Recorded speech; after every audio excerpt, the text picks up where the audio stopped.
ni za Film TV. Nakomeje kubona abantu benshi kuri depression series mushyira negative comments, ariko se ubundi uzi depression muri make icyo ari cyo? Depression ubundi yambuze uko mbivuga, ariko ni uruhurirane rw'ibibazo bishobora guturuka ku mpamvu nyinshi. Filime rero aho igeze ahubwo iri mu njyana yayo neza ya depression, ku buryo ahubwo twakabaye tuyishimye. Ko mu bimwe mu bigaragaza depression nk'uko wabibona, nk'uko uri kubibona kuri screen yawe, uhindura uburyo bw'imyitwarire, uburyo wabagaho, uburyo watekerezagamo ibintu byawe, uburyo wakoragamo ibintu byawe muri make. Mu bimwe rero bishobora kuranga umuntu wagize depression cyangwa depression bitewe n'ururimi uri kubivugamo, n'iyi njyana ya filime tugezemo.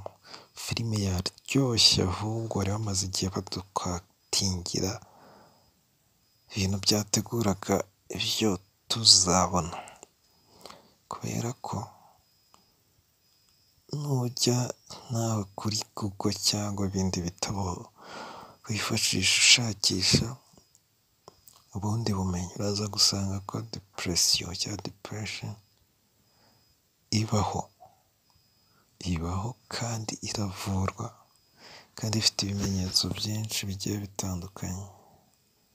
Rero mureke gukomeza mwandika negative comment cyangwa filime bihire, kubera ko depression rega ntago twakomeje kureba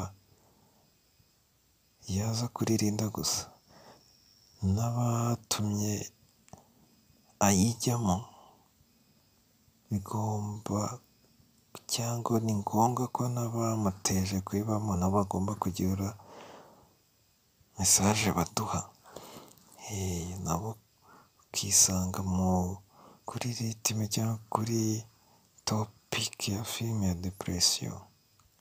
Ntibyagutungura ejo bundi uje kureba depression ugasanga nka Aime yiyahuye, Breezy yiyahuye, kugeza ubu Zabo nta n'uzi aho ari.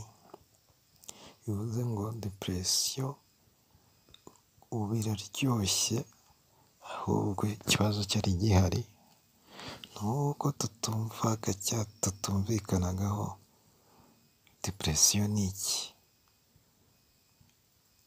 Tureke kureba ibintu tubirebera ku maramega zacu, ahubwo n'isomo rya filime risigarane, kuko ntacyo ibintu byaba bimaze kwereka depression abatumye umuntu ajya muri iyo depression bari aho bitegembye, nta somo ryaba rihari, kuko buri muntu agomba kugira isomo asigarana kuri depression,